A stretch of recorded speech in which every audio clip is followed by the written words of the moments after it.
"Get out of my truck, Ethan. Figure your own life out." That's what my wife, Melissa, shouted at me as she slammed the driver's door and sped off, leaving me standing in the parking lot of a Shell gas station off I-25, just outside Cheyenne, Wyoming. The freezing wind cut through my jacket like I wasn't even wearing one. I stared at the taillights of her dark blue Subaru as it disappeared down the highway, my breath turning to white fog in the October air. I just stood there for a moment, numb, the sound of my heartbeat louder than the passing cars. I wasn't even angry at first, I was stunned. Melissa had never done anything like this before. We'd been married 10 years, built a life together in Fort Collins, Colorado, and just yesterday we'd been sitting in our kitchen, making plans to visit her parents in Casper for the weekend. Now I was stranded, 215 miles from home, with nothing but my wallet, my phone, and the growing realization that something in my marriage had just snapped in half. My name's Ethan Walker. I'm 38 years old, and I work as a project manager for Front Range Builders, a mid-sized construction firm out of Fort Collins. I'm not the kind of guy who makes scenes or gets into fights. I grew up in Loveland, learned early on from my dad that hard work and keeping your head down gets you further than shouting ever will. I thought I had my life figured out, stable job, a house with a mortgage we could afford, a wife I loved more than anything. But standing in that cold Wyoming parking lot, I realized I didn't know a damn thing. The trip was supposed to be simple. Melissa's dad had just retired from the oil fields, and her mom was throwing a big barbecue to celebrate. It was one of those family events I never felt entirely comfortable at. Melissa's family was close-knit and loud, the kind of people who all talk at once over each other. Me? I'm the guy who sits in the corner, drinks a beer, and watches football. Melissa always said I needed to loosen up, be more spontaneous, but I thought that was just her way of teasing me. We'd set out that morning in a Subaru because my truck was in the shop for a new transmission. The plan was to split the drive. She'd take the first leg up to Cheyenne, and I'd handle the rest to Casper. But as soon as we hit the highway, something felt off. Melissa was quiet. Not the peaceful road trip kind of quiet, but tense. I could see it in the way her hands gripped the steering wheel, knuckles pale against the leather. Every time I asked if she was okay, she'd force a smile and say, "I'm fine, just tired." We stopped for gas just south of Cheyenne. I went inside to grab 2 coffees and a bag of beef jerky, our usual road trip snack. When I came back out, she was leaning against the car, arms crossed, eyes cold in a way I didn't recognize. "Ethan, we need to talk," she said. I paused, coffees in hand. "About what?" "About us. About you." The way she said you like I was some project that had failed inspection put me on edge. "Can we talk in the car?" "It's freezing out here." She shook her head. "You're always so safe, so predictable. I can't breathe anymore. I need space." I set the coffee cups on the hood of the car, confused. "What are you saying?" "We're just driving to your parents." "No," she cut me off. "I'm saying I'm done. You never take risks. You never just let go. I feel like I'm suffocating in this life we built. So figure it out yourself, Ethan." Then she got in the car, slammed the door, and left me standing there with 2 untouched coffees steaming on the hood. I thought she was bluffing. I thought she'd circle the block, come back laughing, say it was a stupid joke. But 5 minutes passed, then 10. My phone buzzed once, a text from Melissa. "Don't call me. I need time." "Time for what?" I stared at the message, my hand shaking. Something deep in my gut told me this wasn't just about space. This was about control. The gas station clerk, a kid barely old enough to shave, was watching me from behind the counter when I walked back inside. "You okay, man?" "Not really," I said. You know if there's a bus that runs from here to Fort Collins? He shook his head. You'd have to get to Cheyenne. There's a Greyhound station downtown, but that's like 20 minutes east. I checked my phone, battery at 52%. Melissa hadn't responded to my calls, and when I tried again, I got the "this number is unavailable" message. She blocked me? I took a breath, fighting down the panic. This wasn't the first time Melissa had pulled something like this, just never this extreme. Melissa and I met 11 years ago at a brewery in Boulder, back when I was still working construction sites instead of managing them. She was different, sharp, funny, with this magnetic way of making you feel like you were the only guy in the room. We hit it off immediately. Within a year, we were living together. By year 3, we were married in a small ceremony at Estes Park, just close friends and family, snow falling on the mountains in the background. But over the years, things changed. Or maybe I just started noticing things I'd ignored before. Melissa was close with her 2 older brothers, Derek and Brian, who never seemed to like me. Derek was the loud alpha type, who worked in finance and acted like the world revolved around him. Brian was quieter, but had this smug way of making comments about how Melissa had settled by marrying a guy like me. I brushed it off at first. Family dynamics, right? But Melissa's attitude shifted too. She started saying I was too cautious, too boring. She wanted to travel more, do crazy spontaneous things like road trip without a plan, jump out of airplanes, take last-minute vacations to places we couldn't afford. I tried to keep up, but I'm not a thrill seeker, I'm a planner. I like knowing where I'm going to sleep at night. Last Christmas, Derek had joked, "Careful, Ethan, if you keep being this predictable, Melissa might trade you in for an upgrade." Everyone laughed. I laughed too, but deep down, I felt that sting. Now, standing in Wyoming with my wife gone, I wondered if that joke wasn't a joke at all. I paid for a cab ride into Cheyenne, $60.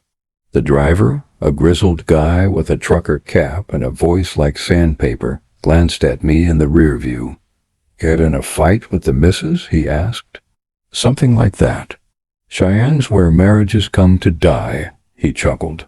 "Had my second divorce finalized here. You'll survive." I stared out the window, watching the flat Wyoming plains roll by, and tried to picture what I'd do if Melissa never came back. By the time I got to the Greyhound station, I'd called Melissa 6 more times. No answer. I texted once. "I don't know what's going on, but please just tell me if you're safe." No reply. The bus to Fort Collins was delayed 2 hours.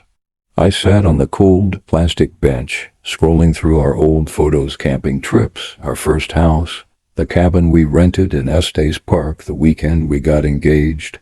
For the first time, I wondered if any of it had ever been real for her, or if I'd just been some safe option while she figured out what she really wanted. When I finally got home, Melissa wasn't there. Her Subaru wasn't in the driveway.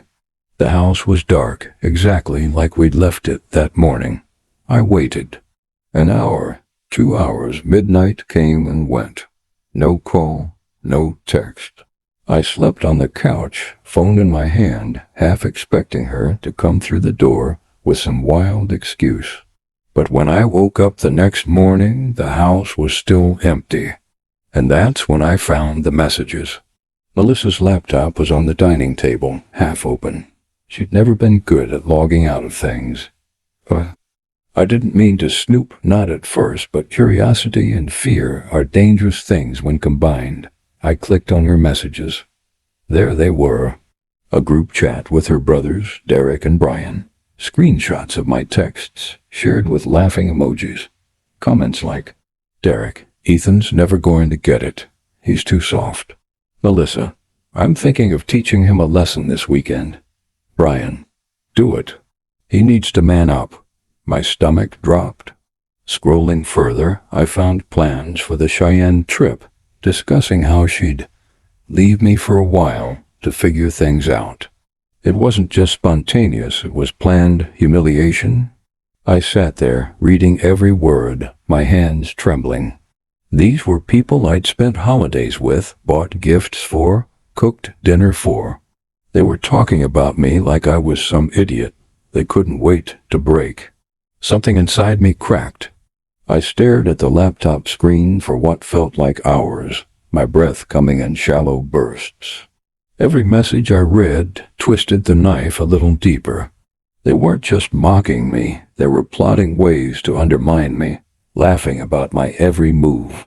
There were photos of me Melissa had secretly taken. Me asleep on the couch, me shoveling snow in the driveway, me grilling in the backyard.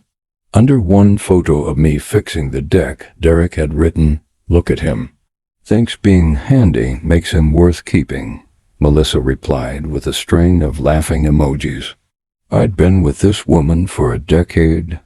I'd poured every ounce of myself into building a life with her. And this was how she saw me? As a joke? I closed the laptop, my hands trembling. My heart wasn't just broken, it felt like someone had set fire to my entire sense of self-worth. I didn't even cry. I just sat there, silent, staring at the blank wall of our dining room, feeling the house I'd built with her turn into a stranger's home. Around 10 a.m., Melissa finally texted, "Don't wait up for me. I need to stay with my brother tonight. We need space. No apology. No explanation. Just a cold dismissal." Something inside me hardened. Right then, I didn't answer her. Instead, I went upstairs, pulled out a duffel bag, and started throwing my clothes into it. Work boots, jeans, a few shirts, just the essentials. I didn't even bother packing my toiletries. This wasn't about running away. This was about reclaiming my dignity. Before I walked out, I stood in the living room for a moment, looking around at the framed wedding photos, the couch we'd picked out together, the little plant in the corner Melissa always forgot to water. None of it felt like mine anymore. I grabbed my truck keys, my Ford was finally back from the shop, and drove south, heading for Loveland, where my older sister Claire lived. Claire opened the door before I could knock twice. She'd always been the no-nonsense sibling, 3 years older, with 2 kids and a husband who worked as a firefighter. She took one look at my face and knew something was wrong. "Ethan, what the hell happened?" I told her everything. The gas station, the messages, the years of subtle insults I'd brushed off because I thought love meant forgiving and forgetting. Claire's face darkened. "I never liked the way Melissa talked to you, always acting like she was too good for you. You deserve better, little brother." I wanted to argue, but for the first time in years I didn't feel like defending Melissa. I stayed in Claire's guest room that night. She made me a strong cup of coffee the next morning and said, "You're not going back there until you know what you want. Don't let her pull you back into that cycle." Her words hit me hard, because that was exactly what Melissa would do. She'd call, apologize just enough to make me doubt myself, and I'd forgive her. It had happened before, just never this bad. Sure enough, around noon, Melissa called. "Ethan, where are you?" she said, her voice sharp, but with a fake layer of concern. "Does it matter?" I replied, my voice flat. "What's that supposed to mean? You just left? That's childish." "Childish?" I laughed bitterly. "You abandoned me 200 miles from home and told me to figure it out myself." There was a pause. Then she said, "It was a joke, a test." God, you're so sensitive sometimes. A test? "Melissa, you plotted with your brothers to humiliate me. I saw the messages." Her tone changed instantly. "You went through my stuff?" I hung up. I didn't need to hear another word. She called again. And again. I blocked her number. Within the hour, Derek was calling me from his phone, leaving voicemails telling me I was acting like a coward. Brian sent a text that just said, "Man up." It was like they all believed they could bully me back into my place. That night I sat on Claire's back porch with her husband, Tom, sipping a beer, while the kids watched TV inside. "You know," Tom said, "I've been married to Claire for 12 years, and I'd never even dream of pulling something like that. That's not love, Ethan. That's control." His words stayed with me. The next day, I called my boss at Front Range Builders and asked for a temporary transfer to Colorado Springs, where they were starting a new hospital wing project.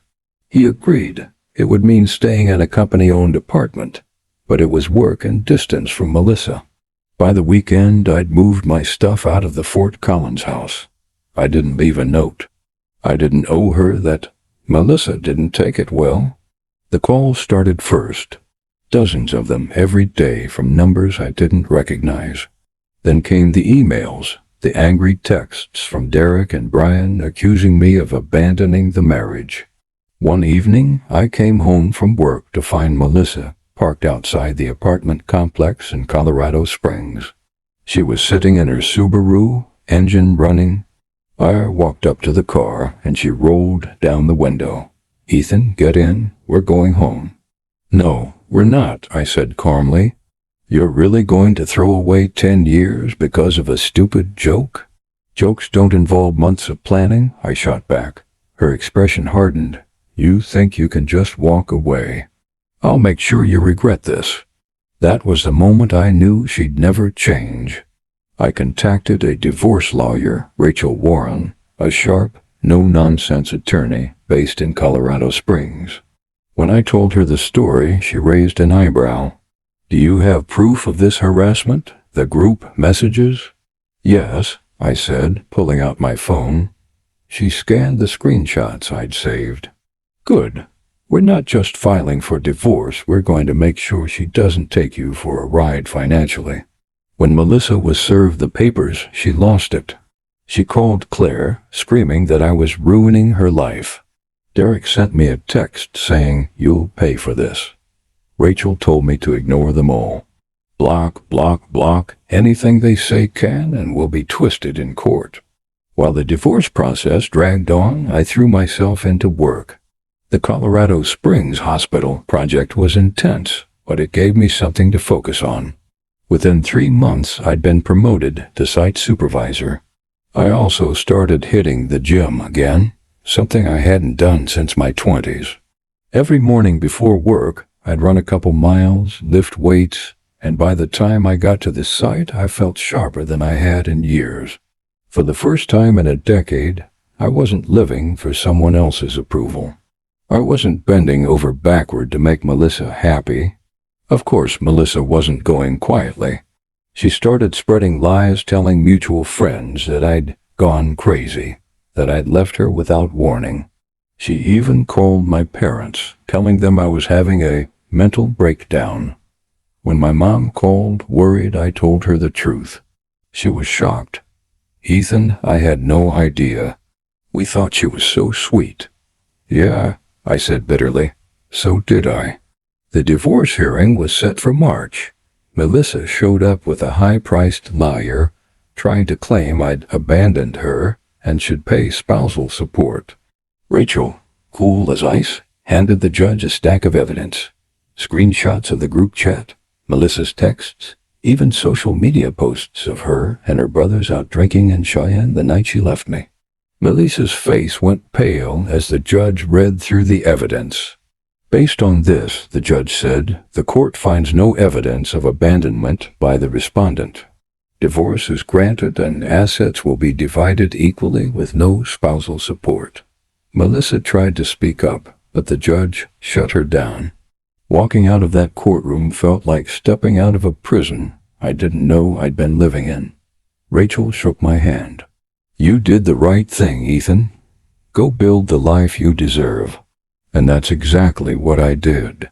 Within 6 months, I'd started my own small contracting business, Walker Renovations, focusing on home remodels in Colorado Springs and Pueblo. My first hire was a guy I trusted, Tom's brother-in-law, who knew his way around a job site. The work was honest, steady, and mine. Every tool I bought, every job I completed was a step toward the independence I'd lost in my marriage. A year after the divorce, I heard through mutual friends that Melissa had remarried a guy from her office, a flashy salesman who, according to rumors, burned through her savings in less than 8 months. They divorced quietly, no big party like our wedding. Derek and Brian? Derek lost his finance job after a messy DUI case. Brian was living with his girlfriend's parents, unemployed. I didn't feel joy at their downfall. I just felt nothing. They were no longer my problem. One summer evening, I was on the back deck of my new house in Manitou Springs, looking at the sunset over Pikes Peak. I had a cold beer in hand, my dog sleeping at my feet, and for the first time in years, I felt completely free. Melissa hadn't crossed my mind in months, and I wanted to keep it that way. I've learned something through all of this. Sometimes the hardest thing isn't leaving, it's realizing you should have left years ago. If you enjoyed this story, please give a thumbs up to the video and consider subscribing to the channel for more powerful true life stories.